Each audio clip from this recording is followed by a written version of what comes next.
इस कार्यक्रम के पुण्यार्जक हैं माता पिता श्रीमान रूपचंद जी जैन, श्रीमती कमला जैन, दिनेश जैन, रेखा जैन, दिवेश जैन, दिशा जैन, गंगवाल परिवार, प्रवासी मुंबई, निवासी ब्यावर।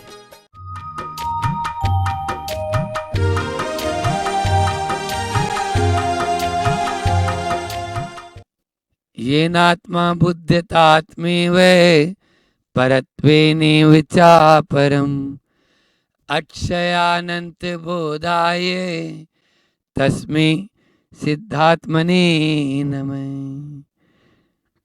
आचार्य पूज्यपाद स्वामी के चरणों में नमोस्तु करते हुए आज अपन समाधि तंत्र की एक कारिका का अर्थ और समझते हैं। उसके चिंतन, मंथन और मनन में अपने आप को लगाते हैं। कल जो कारिका यहाँ पर की अपन ने वो है, उसका हिंदी अनुवाद बहुत अच्छा किसी पंडित जी ने लिखा है। तन वच तन में मूढ़ चेत, जुड़े वचन तन संग, भ्रांति रहित तन वचन को, चित्त को मिले असंग। बस यदि भ्रांति से बचना चाहते हो और निर्भ्रांत या अभ्रांत होना चाहते हैं तो तन यानी शरीर, वचन यानी वाणी, शरीर और वाणी को आत्मा से अलग समझें। आत्मा अलग है, शरीर और वाणी अलग है। लेकिन जो मूढ़ आत्मा होता है वो शरीर और वाणी इसको आत्मा पर आरोपित कर देता है। देहादि दृष्टि रखने वाला ऐसी दृष्टि रखता है, इससे वह उन शब्दों में उलझ जाता है जिन शब्दों के ऊपर हमें उलझना नहीं था। जो पुद्गल की पर्याय है वो जीवात्मा कैसे हो सकता है? एक आत्मा है जो शाश्वत है, एक वाणी और शरीर है जो नश्वर है। एक वाणी और शरीर द्रव्य क्षेत्र काल उसका भिन्न है और आत्मा का द्रव्य क्षेत्र काल भिन्न है। वाणी और शरीर का द्रव्य गुण पर्याय भिन्न है, आत्मा का द्रव्य गुण पर्याय भिन्न है। फिर सोचो, जैसा सोचते हैं वैसा बोलते हैं क्या? और जैसा बोलते हैं वैसा करते हो क्या? नहीं करते। इस प्रकार से अपना आप ही भिन्नता पर है। वृद्धावस्था में नहीं, आदमी जवानी में भी ये हालत हो जाती है। बोलना कुछ चाहता है, बोल कुछ जाता है। जैसे ही टेम्परेचर हाई होता है, मान लीजिए किसी को बुखार आ गया तो आए बाएं करने लगता है। बोलता कुछ है, निकलता कुछ है। वो बोलना चाहता है खिचड़ी, निकल जाता है रोटी। बोलना चाहता है रोटी, निकल जाता है खिचड़ी। क्या करे? वृद्धावस्था या जब बीमार अवस्था होती है, पाँव कहीं रखता है, कहीं पे पड़ जाता है। इस प्रकार से उसका यह चलता ही रहता है, क्योंकि जो वाणी और शरीर के ऊपर ध्यान देगा वो आत्मा से बहुत बहिर्मुख हो जाता है।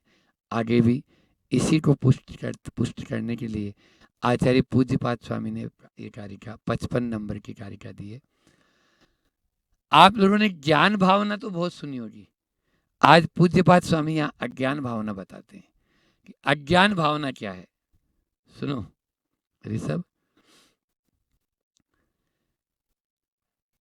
न तदस्तिन्द्रियार्थेषु यत् क्षेमं कर्मात्मने तथापि रमते बालस्तत्रैवाज्ञान भावनात्। बहुत ही सुंदर कारिका है। इंद्रियार्थेषु, इंद्रियों के जो विषय है, इंद्रियां कितनी होती है? 5। वो 5 इंद्रियां होती है। कौन कौन सी? स्पर्शन, रसना, घ्राण, चक्षु और कर्ण। ठीक है ना? पाठशाला में जाया कर। तो ये 5 इंद्रियां होती है। ये 5 इंद्रियां इनके विषय होते हैं। स्पर्शन के कितने? 8, रसना के 5, घ्राण इंद्रिय के 2, चक्षु इंद्रिय के 5 और कर्ण इंद्रिय के 7। इन सबको जोड़ेंगे तो 27 हो गए।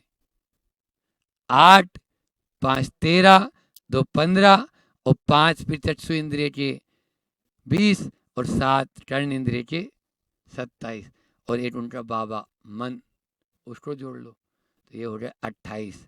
मुनि महाराज के 28 मूल गुण होते हैं, 28 मूल गुण होते हैं।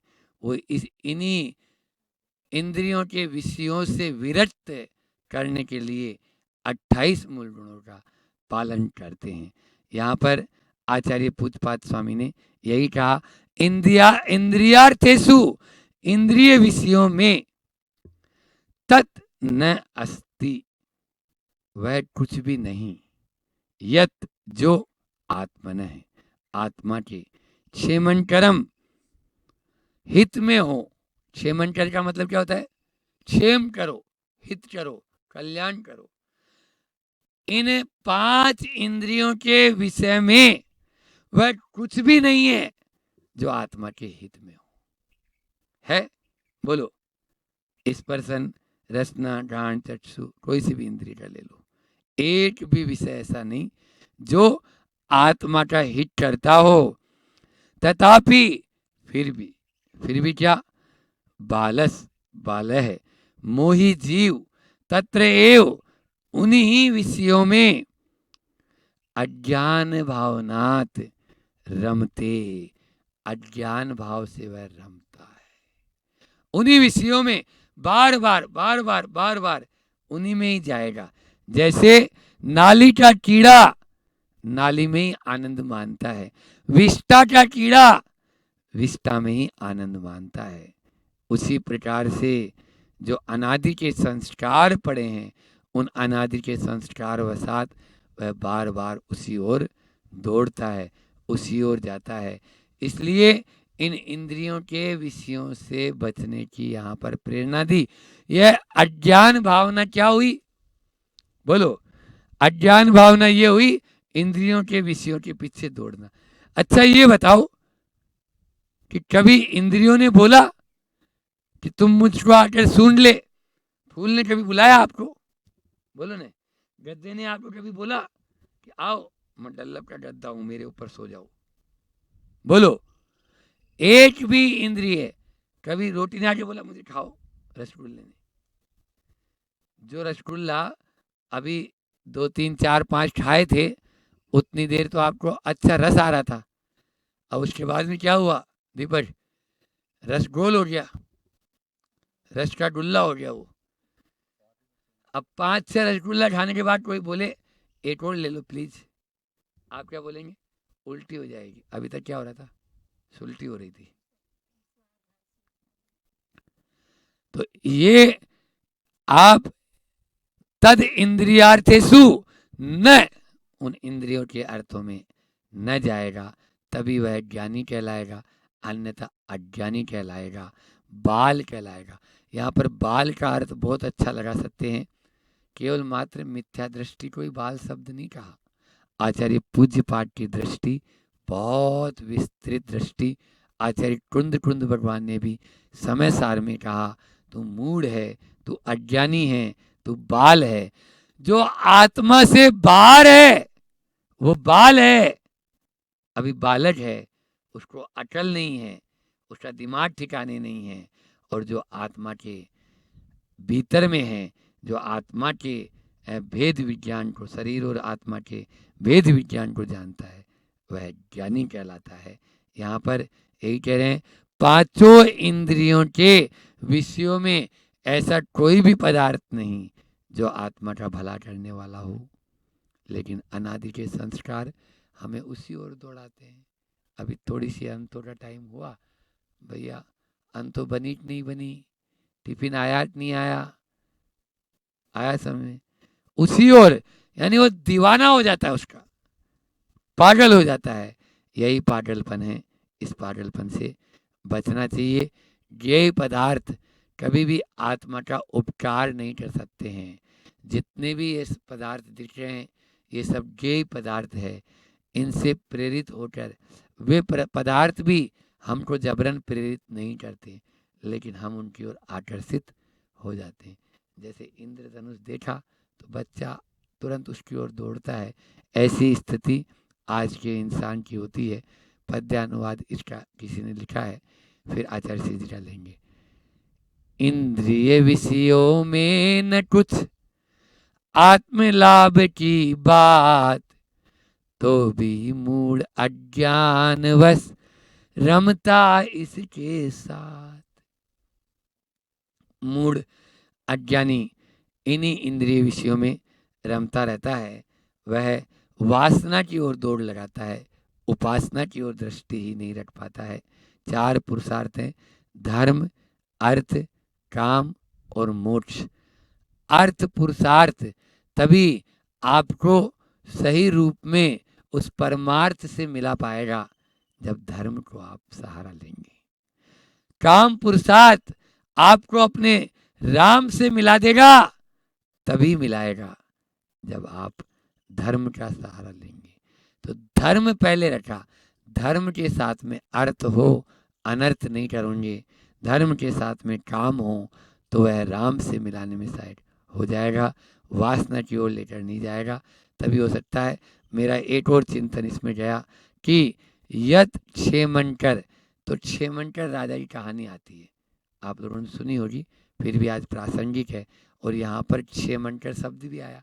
हो सकता है आचार्य पूज्यपाद स्वामी के दिमाग में भी वो क्षेमंकर मुनि आए हों, क्षेमंकर राजा आया हो। उस राजा को किसी अवधि यानी मुनि महाराज ने बताया कि आज से तीसरे दिन तुम मरोगे, और मरकर अपने ही बिस्टा के जो बिस्टा घर है, कूप घर है, संडास है, उस संडास में कीड़ा बन जाओगे। तो उसने अपने बेटे को बोला कि मैं भैया देख मल में कीड़ा बनूंगा, तो तुम मुझे मार देना ताकि मेरी ज़िंदगी सही हो जाए, अच्छे से मैं गुजार सकूं, और जल्दी से मैं त्रियंश गति के दुख नहीं सहने पड़ेंगे मुझे। तो वह राजा मरा तीसरे, और मर कर बिस्ता में कीड़ा हो गया। अब कीड़ा हो गया तो वह जो है बेटा आया और उसने देखा कि मल में कीड़ा है इतना बड़ा। अब वो लाठी लिया और उसको मारने के लिए दौड़ा। जैसे ही मारने के लिए गया तो वो अंदर घुस गया, फिर वापस बाहर आया, फिर वापस लाठी उधर करे, वो फिर अंदर चले जाए। ये संसार की स्थिति है। आचार्य पूज्यपाद स्वामी ने इसी आपके इष्टोपदेश में कहा है कि यो यत्र निवसन्नास ते सतत्र कुरुते रतिम, जो जहाँ पर रहता है वहीं पर रमने लग जाता है, उसको वहीं अच्छा लगता है। हम अब नए फ्लैट में नहीं जाना चाहते महाराज, पुराना वाला फ्लैट ही हमारा इतना अच्छा है, वहाँ पे सब दर्शन होते हैं, वहाँ पर अच्छा होता है। तो दर्शन के उद्देश्य से तो बढ़िया है, लेकिन एक बार आदमी जहाँ रहने लग जाता है वहाँ से छोड़ने में थोड़ा जोर तो उसको आता है। यह जो इंद्रियों के वशीभूत होता है उसकी ऐसी होती है। फिर एक और आगम में आया है कि त्रियंश गति में ऐसा क्यों हुआ उस राजा के साथ, बोलो, आप लोगों से पूछना चाहता हूं। इसलिए ऐसा हुआ कि त्रियंश गति में कोई जाना नहीं चाहता, और यदि चला जाए तो मरना नहीं चाहता। इसलिए त्रियंश गति को, त्रियंश आयु और त्रियंश गति दो है ना, तो त्रियंश आयु को शुभ माना है, अशुभ माना है, और त्रियंश गति को अशुभ माना है, और त्रियंश आयु को शुभ माना है। समझ में आया? तो ये शुभ आयु, दो नरक आयु को छोड़कर 3 आयु शुभ मानी ना, देवायु त्रियंश आयु। क्यों? क्योंकि उसमें संयम का भी पालन होता है, संयम का ही पालन हो सकता है, पंचम गुण स्थान वर्ती हो सकता है, वो आपसे भी आगे बढ़ सकता है। तो इस प्रकार से तो यह है। तो यहाँ पर जो है इंद्रियों को मेन है, इंद्रियार्थेषु यत् क्षेमं कर्म आत्मनः, जो इंद्रियों को ही आत्मा का हित मान लेता है उसका कभी हित होगा? बोलो, कभी नहीं होगा, 3 काल में नहीं होगा। आप लोगों को जब अभी परीक्षण पर्व में मैंने अष्टांग योग के बारे में बताया था, अष्टांग योग कौन कौन से होते हैं? योग के 8 अंग बताओ। यम, हाँ बोलो, नियम, आसन, प्राणायाम, प्रत्याहार, धारणा, ध्यान और समाधि। इसमें 5वीं स्टेज प्रत्याहार, क्या बताया? प्राणायाम, प्रत्याहार, धारणा, ध्यान और समाधि। ध्यान धारणा के पूर्व की स्टेज प्रत्याहार है। वो प्रत्याहार शब्द मेरा चिंतन गया आज कि हमें इंद्रियों को भोजन चाहिए। यहाँ पर इंद्रियों का विषय क्या बोला आचार्य श्री जी ने? इंद्रियों को, विषयों को आत्मा का हित मानने वाला यदि मान लेगा तो उसका कल्याण 3 काल में नहीं होगा, यही बोला। तो इंद्रियों को भोजन चाहिए, तो भोजन देंगे। तो क्या भोजन देंगे? तो प्रत्याहार। प्रत्याहार का मतलब होता है प्रति आहार। इंद्रियों को बाहर से भीतर की ओर मोड़ना, ये प्रत्याहार कहलाता है। प्रत्याहार का मतलब क्या बोला था मैंने? इंद्रियों को बाहर से भीतर की तरफ मोड़ देना। एक खिड़की है, उस खिड़की से बाहर भी झांक सकते हो और बाहर वाला भीतर भी तो झांक सकता है। भीतर में देखोगे तो प्रभु नजर आएंगे और बाहर में देखोगे तो आपको संसार का नजारा नजर आएगा। संसार का नजारा देखना चाहते हो या प्रभु को देखना चाहते हो? बोलो। संसार का नजारा तो अनादि से देखा है, आपन ने आत्मा राम या प्रभु को नहीं देखा। बस उस प्रभु को जिस दिन देख लेंगे उसी दिन अपना कल्याण हो जाएगा। तो ये है अष्टांग योग का वो प्रत्याहार। तो उन इंद्रियों, अच्छा दूसरा है इंद्रियों के बिना, अब दूसरी दृष्टि से एक चिंतन हो गया, इंद्रियों के बिना आज तक कोई भी जीव नहीं है। चाहे जैसे ये पेड़ है, एक इंद्रिय, 2 इंद्रिय, 3 इंद्रिय, 4 इंद्रिय, लेकिन इन 4 इंद्रिय तक, सुन रहे हो, आत्म साक्षात्कार का भाव ही नहीं आता, भाव ही नहीं होता। उनके उनके परिणाम ही ऐसे नहीं होंगे।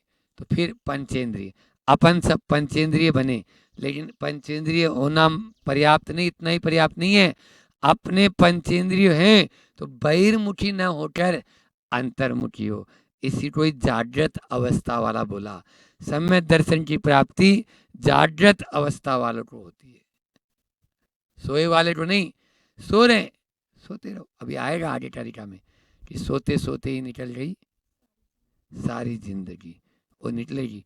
तो इस प्रकार से हमें अंतर्मुखी होंगे तभी हमारा कल्याण हो पाएगा, अन्यथा नहीं होगा। अज्ञान जो है वो क्या है? अज्ञान भावना एकांत का हमने समर्थन कर दिया। एकांत को हमने इंद्रियों से, एकांत से इंद्रियों को और मन को है ही मान लिया, तो ये क्या हो गया? एकांत का समर्थन। हमारे यहाँ तो भगवान महावीर स्वामी ने अनेकांत का सिद्धांत दिया। एकांत, यही जो इंद्रियां बाहर की ओर दौड़ा रही है, यदि इनको ही हम भीतर की ओर ले आएंगे तो ये हमको मुक्ति के मार्ग में भी लगा देगी।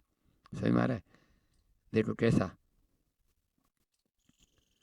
मड़िया जी का एक संस्मरण याद आ रहा है कि मड़िया जी में आचार्य श्री जी का संग विराजमान था। तो आचार्य श्री जी आहार पे निकले, आहार पे निकलना था तो वहाँ तो 200-300 चोटे लगते हैं। जबलपुर है, जबलपुर है, वो जबरदस्त है। वहाँ पे 300 चोटे लगे, मात्र 30-40 महाराज। और वो 300 चोटे वाले पड़जान वाले इधर खड़े हैं, उधर खड़े हैं, बाहर रोड पे खड़े हैं। उसी समय एक कोई भगवा वस्त्र पहने हुए एक साधु आया। वो सोचा कि मुझे भी 2 दिन से कुछ मिला नहीं है, कुछ मिल जाएगा। तो उसने भिक्षाम देही बोला, और भैया कुछ खाने को दे दो। मैंने भिखारी टाइप था, मुझे कुछ खाने को दे दो, मैंने आज भूखा हूँ, थोड़ा रोटी, 2 रोटी दे दो। तो अभी चलो, अभी सब सोने में, हम आप कहाँ छू देंगे अभी। इस प्रकार से उसको दुत्कार दिया। इतने में उधर से गुरु जी का आना हो गया। गुरु जी का आना हो गया, सब अलर्ट, हे स्वामी नमोस्तु नमोस्तु नमोस्तु। पूरा मड़िया जी गूंज उठा। आचार्य श्री जी का तो पड़रान हो गया, लेकिन उस साधु को थोड़ा सा अच्छा नहीं लगा जिसको लोट दौड़ा दे। तो उसने, उसको आ गया गुस्सा, गुस्सा आ गया। तो उसने गुस्से में भर के बोलता है, अरे वो भी साधु, मैं भी साधु, मैं रोटी के लिए बोल रहा हूँ, आप तो रोटी नहीं दे रहे हो, और उनके पीछे दौड़ रहे हैं सारे आदमी। तब वहां पर पंडित जगन मोहन लाल जी शास्त्री कटनी वाले थे। उन्होंने बोला, सुनो, आपने बोल तो दिया कि वो भी साधु मैं भी साधु, बहुत अंतर है रात और दिन का। तुम रोटी के पीछे भाग रहे हो और उनके पीछे रोटी भाग रही है, इतना अंतर है। ये है एक इंद्रियों के पीछे भाग रहा है और एक के पीछे इंद्रियां खुद दौड़ी चली आ रही है। जब इंद्रियां भीतर की ओर चल लेंगे तब वही इंद्रियां आपको मोक्ष की प्राप्ति में सहायक हो जाएगा।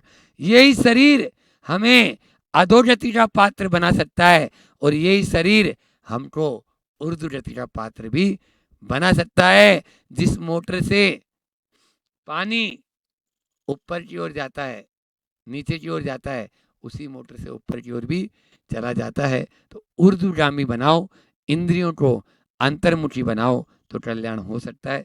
समय आप लोगों का हो रहा है। सबसे पहले इसका पद्यानुवाद ले लें और फिर उसके बाद में एक हाई गुरु जी का। बहुत अच्छा है।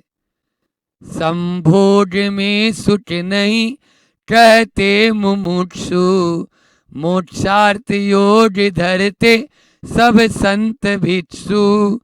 अज्ञान भाव वश हो वह सर्व काले, संभोग में निरत हो बहिरात्म बाले।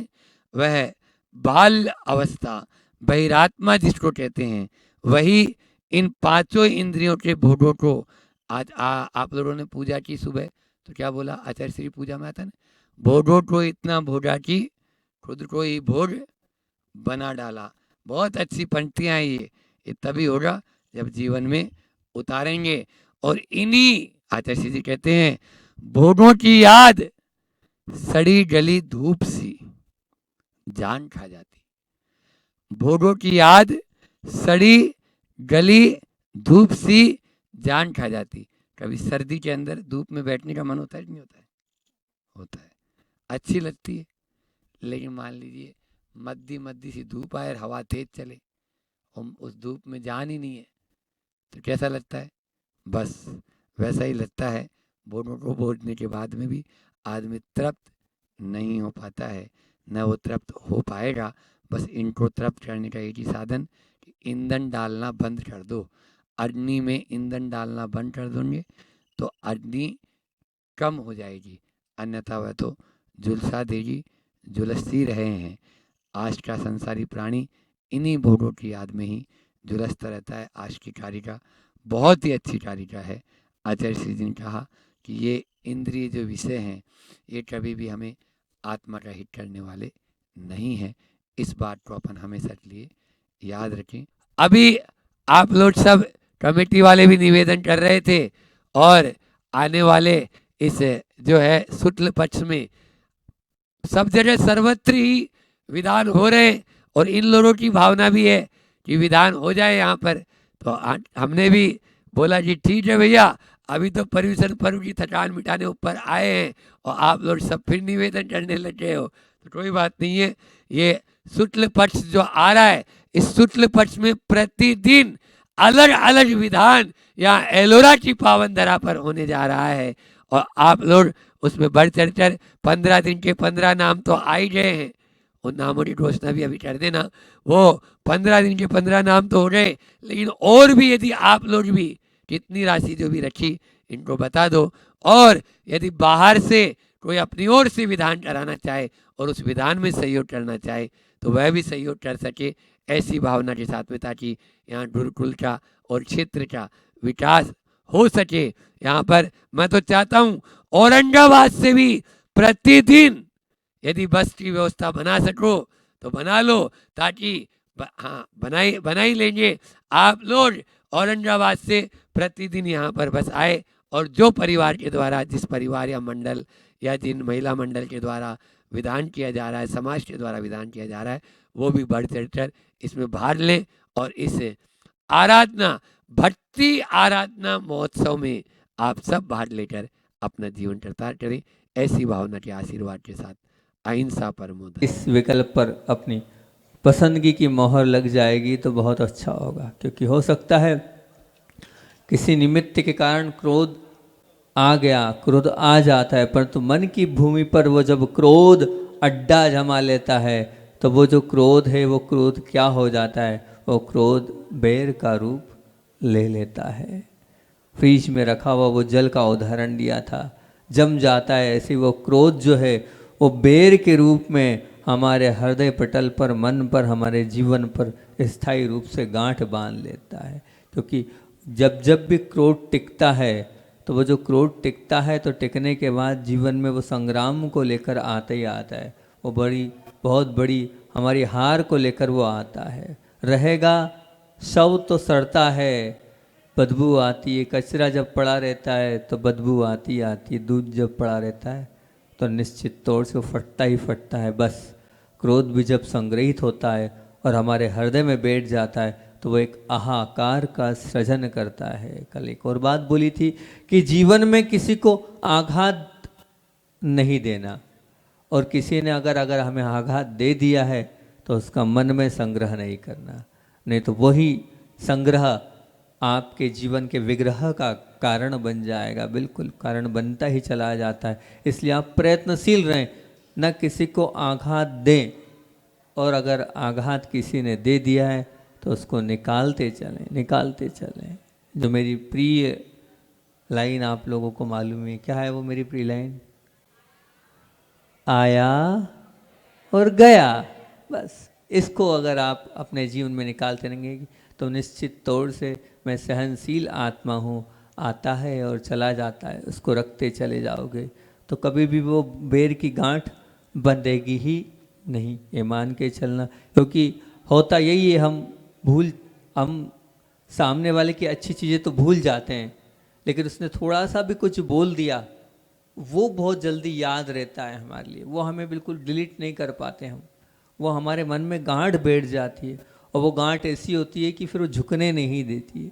और फिर हम वही कल बात करी थी कि पुराना हिसाब जब जब भी आप करोगे तो नए बेर को जन्म देगा। अगर आप बेर से वास्तविक हिसाब से बचना चाहते हो तो क्या करना है, उस पुराने हिसाब चुकते करने की बजाय पुराना हिसाब भूलने की आदत डाल लो। बस जितना पुराना हिसाब आप भूलते चले जाओगे उतना आपका जीवन अच्छा बनता चला जाएगा। एक बात कल और बोली थी कि जो स्मृति हमारे चित्त को सतत व्याकुल बनाती है, व्यक्तियों के प्रति दुर्भाव बढ़ाती है, हमारी प्रसन्नता की कब्र खोदती है, वो स्मृति हमारे लिए कल्याण रूप नहीं, वो अभिशाप रूप है। तो जो गांठ है वो अभिशाप रूप ही रहने वाली, मन में बिठाकर अगर आपने रखा है तो वो क्या है, वो तो आपको हमेशा दुर्भाव को बढ़ाएगी ही बढ़ाएगी, वो आपको आकुल व्याकुल करेगी ही करेगी। इसलिए पुराना हिसाब चुकता नहीं करना है, बल्कि उसको मिटाते चलने जाना है। कल एक और बात बोली थी हमने कि बहुजन वर्ग ये स्वीकार करता है, वो क्या मानता है कि जीवन पथ से दुश्मन हट जाए, इसका नाम शांति है। लेकिन मैंने कल कुछ और बताया था, मैंने कहा था ये सब अज्ञानी जन मानते हैं कि शांति का उद्गम स्थल क्या है? शांति का उद्गम स्थल तो हृदय है। दुश्मन की वृत्ति अगर अटल रूप से खड़ी है तो शांति कैसे मिल सकती है? मिल ही नहीं सकती। दुश्मन निकल जाए शांति कहलाती है। ऐसी शांति कोई मतलब नहीं है ऐसी हासिल करने की, क्योंकि ये अशांति तो कहा था ना कि निष्प्राण निस्तेज खतरनाक शांति तो ऑपरेशन थिएटर में भी आपको वो क्लोरोफॉर्म सुंघाकर दे दी जाएगी, लेकिन वो शांति नहीं। हमने कल बात करी थी आपसे क्रांति की, कल आप लोगों के सामने क्रांति की बात करी थी कि जीवन में से दुश्मन हट जाए, यह है शांति, और हृदय में से दुश्मनी की वृत्ति मिट जाए, यह है क्रांति। हमें उस वृत्ति को मिटाना है, हमें उस दुश्मनी को बाहर करना। दुश्मन से हो जाने वाली स्वाभाविक जो उसकी मृत्यु भी हो गई, उससे भी शायद शांति का अनुभव होता है, परंतु कांति का अनुभव कब होगा?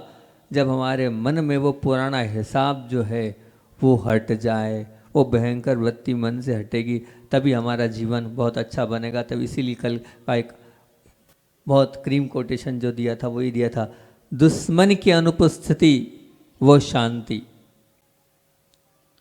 दुश्मन की अनुपस्थिति वह शांति, और दुश्मनी की अनुपस्थिति वो है क्रांति। दुश्मनी की अनुपस्थिति वो है क्रांति। आपको दुश्मनी की अनुपस्थिति करने वाला है, आपके जीवन से दुश्मनी हटना चाहिए, दुश्मन नहीं। क्योंकि वो आने वाला जो क्रोध है वो शायद अशांति का सृजन करने वाला है, मगर रहने वाला जो क्रोध है वो बेर का कारण बनता है, क्रोध आए मनाई नहीं, क्रोध आने के बाद रखना नहीं है, इसकी मनाई है। क्रोध आए मनाई नहीं, लेकिन क्रोध को रखो मत, उसको अपने घर मत बनाने दो, नहीं तो वो बेर का रूप ले लेगा, बेर का रूप चलता चला जाएगा।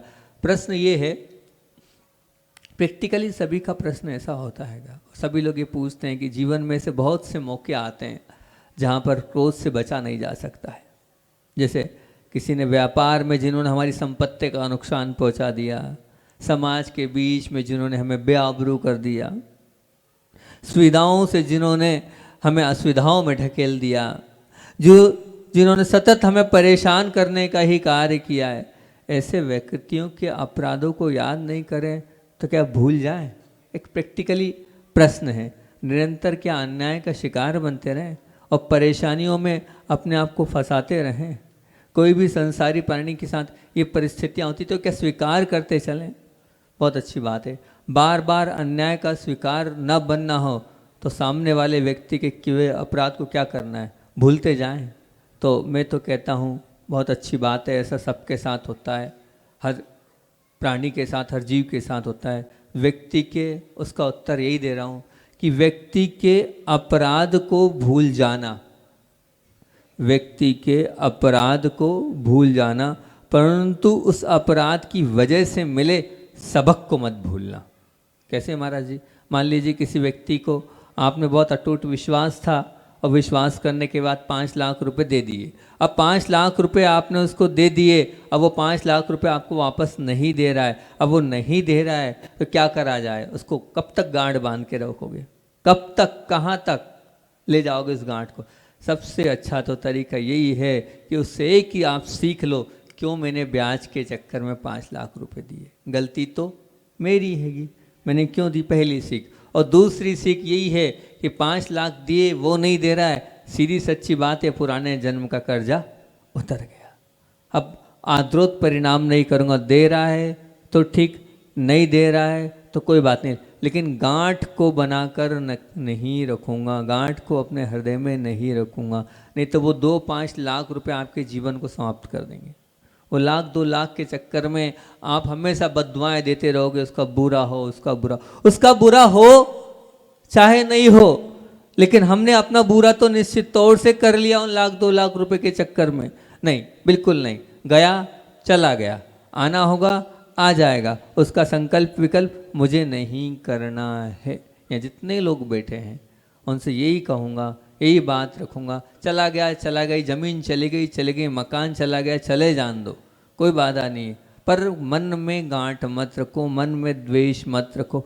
उसके पुण्य का था, उसके यहाँ लिखा हुआ था, वो ले गया, लेकिन उसको लेके बैठे रहेंगे तो निश्चित तौर से हम सबसे तो क्षमा मांग लेते हैं, लेकिन क्या जिन्होंने हमारा सब कुछ ले लिया है, जिन्होंने हमें सड़क पर ले आए, जिन्होंने हमें बर्बाद कर दिया है, जिन्होंने हमें हमेशा जलील किया है, क्या उनके प्रति हमारे मन में क्षमा भाव रहता है?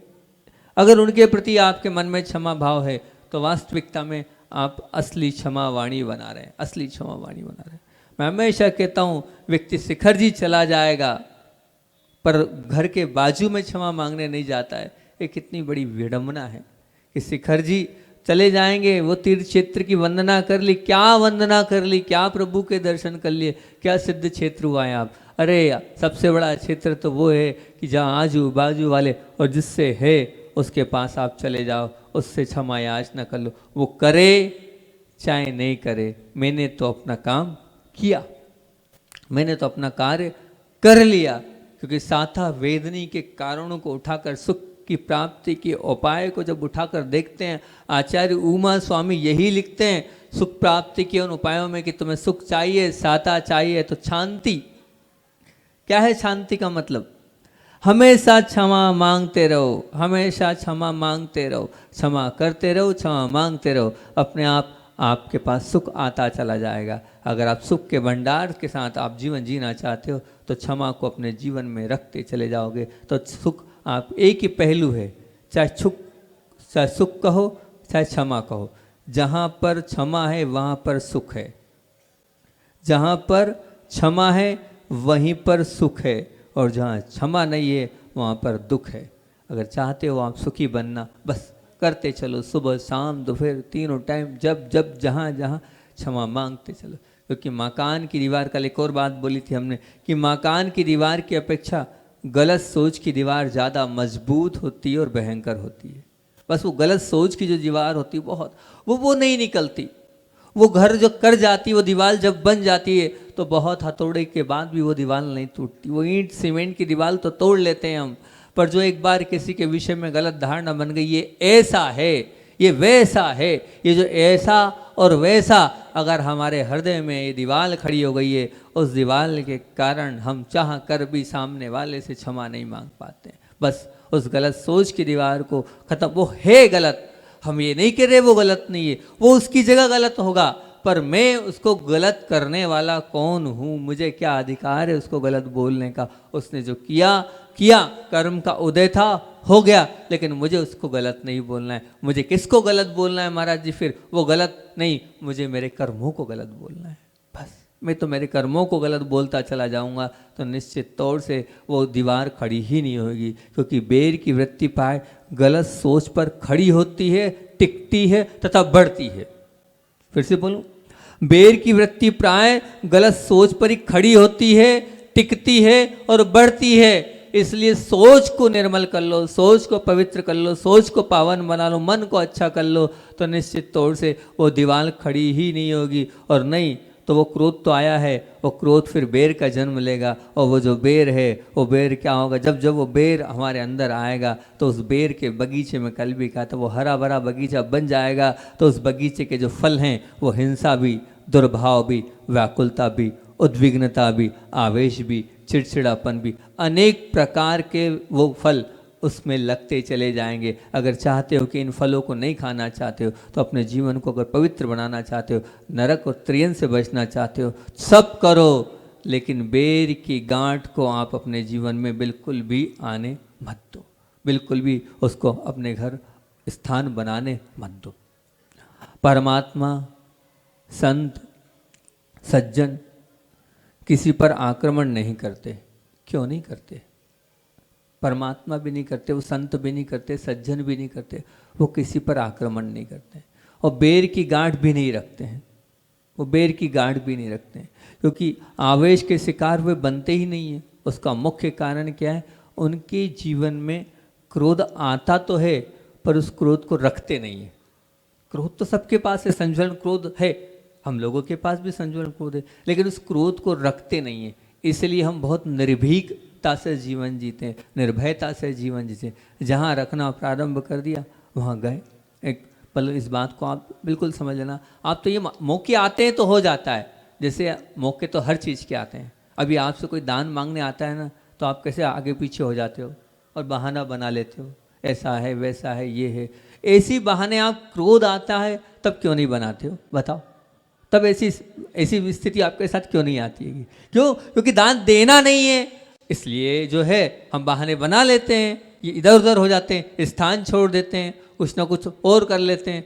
जैसे उसके लिए आपने इतना विचार किया, इसी क्रोध को भी आप मानो मुझे करना नहीं है। जैसे दान देना नहीं है, ऐसे क्रोध करना नहीं है, तो अपने आप सब कुछ हो जाएगा। क्रोध के विषय में अगर बात करूँ मैं आपसे, कि बहुत अच्छी बात, 4 बातें आपके बीच में अलग अलग तरीके से रखता हूँ, और फिर 4 उसके रोकने के उपाय। कि संयोग, बहुत ध्यान से सुनना, थोड़ा समझना पड़ेगा। संयोग को स्वभाव मानने की भूल के कारण मानव अविलंब क्रोध कर बैठता है और आवेश का शिकार बन बैठता है। क्या बोलना चाह रहे हैं महाराज जी आप? संयोग को स्वभाव मानने की भूल करने वाला मानव जीवन में अविलंब क्रोध कर बैठता है और आवेश का शिकार बन बैठता है।